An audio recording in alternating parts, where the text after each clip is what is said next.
여러분 안녕하셨습니까? 양영태 TV의 양영태입니다. 여러분 구독 버튼과 엄지를 눌러주시면 감사하겠습니다. 오늘은 2021년 9월 9일입니다. 목요일입니다.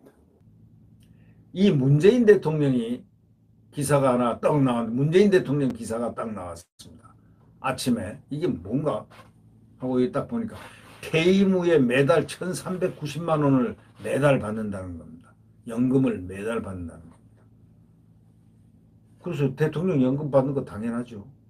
그렇게 생각했는데 이 기사가 그 기사가 아니고 문재인 대통령이 지금 유일하게 1,390만 원 연금 받는 대통령이 될 것이다 라는 그런 데 초점이 맞춰져 있는 기사입니다. 그걸 보고서 쓴웃음이 나왔습니다. 왜? 아니 대통령이 문재인밖에 없느냐 이거예요. 지금 퇴임 대통령이 퇴임하게 되면은 대통령이 자 전두환 대통령도 있고 노태우 대통령도 있고 자 지금 대통령이 살아있는 분이 벌겋게 눈이 벌겋게 살아있는 분이 두 분이 있는데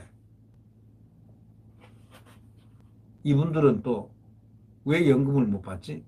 알고 보니까 말이죠. 탄핵이나 구금을 당한 소위 금치산자 소위 금치산 선고 이렇게 감옥을 갔다 온 사람은 안 된다는 겁니다. 박근혜 대통령도 있는데 연금을 못 받는다는 거죠. 그런 내용에 그런 게 암시를 하는 그런 기사인 것 같습니다. 문재인 대통령이 내년 5월 퇴임하면은 매달 약 1,390만 원의 연금을 받게 되는 것으로 알려졌다는 이 기사.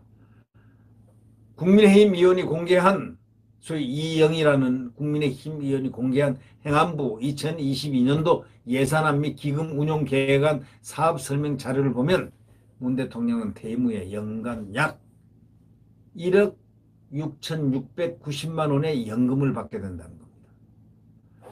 이를 12개월로 나누면 한 달에 약 1,390만 원입니다. 현행법상 전직 대통령에게는 지급 당시 대통령 보수 연액의 95%를 연금으로 지급하는 겁니다. 한편 현재 전직 대통령 연금을 받고 있는 사람은 한 명도 없습니다. 전직 대통령은 탄핵 결정을 받아 퇴임했거나 금고 이상 형이 확정된 경우에는 연금을 받을 수 없다는 그런 조항 때문에 법조항 때문에 그렇다는 겁니다. 박근혜, 이명박, 노태우, 전두환 전 대통령 모두 징역형을 받았기 때문에 받을 수 없다는 겁니다. 또 박근혜 대통령은 탄핵도 받았기 때문에 안 된다는 겁니다. 탄핵 주동자는 유승민입니다. 완전히 박근혜 전 대통령의 인생을 완전히 망가뜨려 놓은 사람은 바로 유승민이라고 그래서들 얘기하는 모양이군요. 네. 거기에 대변인을 한 사람이 바로 김웅입니다. 그래도 지금까지 그리고 그의 키즈가 이준석입니다. 그러고 보면 막강하네요. 탄핵 세력이 아주 막강하다고요.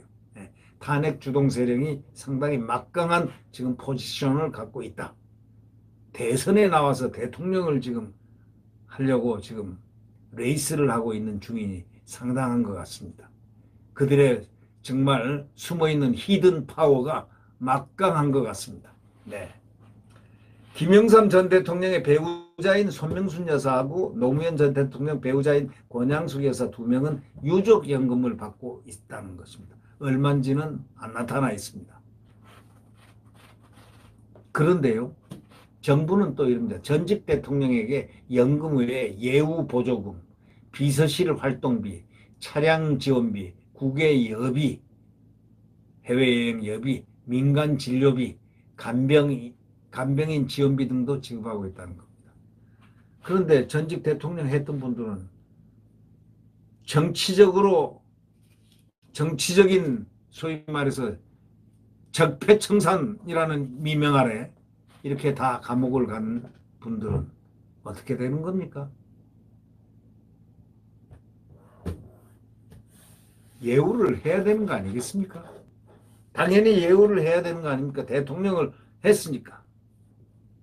공화국이 바뀌지 않았잖아요. 대한민국 민주공화국은 그대로 있지 않습니까? 거기 대통령 한 건 대통령 재임 기간 중에 공과가 있지 않습니까? 예외 조항이 반드시 있어야 되지 않겠느냐?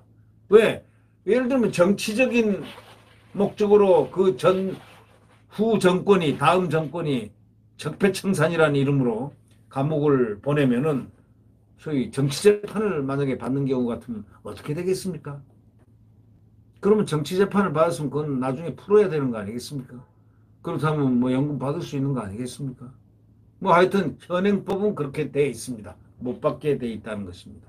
이것이 왜 기사로 이렇게 뜨면서 상당히 모르던 거 알던 거 전부 다 한번 다시 리뷰하는 그런 계기가 되었습니다. 어, 자유민주주의 시장경제가 무너진 이 나라 이제 빨리 복원을 해야 됩니다. 그러기 위해서는 국민들이 함께 정권 교체를 일으켜 나가야 됩니다. 대한민국 헌법이 훼손되고 있다고들 하지 않습니까? 자, 정권 교체.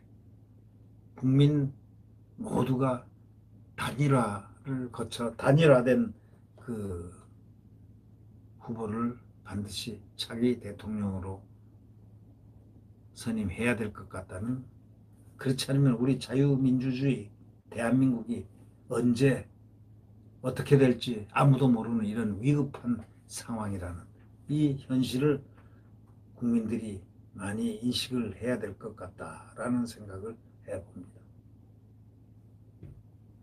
심지어는 지금 언론에다가 국민의 여태까지 없었던 세계에서 집중 공격을 받고 있는 언론 재갈법, 언론에다 여기 꽉 재갈을 물리는 이 법까지 만든다고 하지 않습니까? 이름은 근사하게 포장해서 언론중재법이라고.